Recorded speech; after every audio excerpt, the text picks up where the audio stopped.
You are looking at Julian's pronunciation guide, where we look at how to pronounce better some of the most mispronounced words in the world, like this other curious word. But how do you say what you're looking for today? Let's learn how to pronounce this word from French. Ans. So that's the plural of the same word, but without the S, meaning years. Okay, so that this means years. Ans.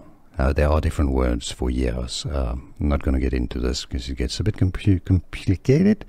But yeah, ans. The S is silent, as is very often the case in French. Ans.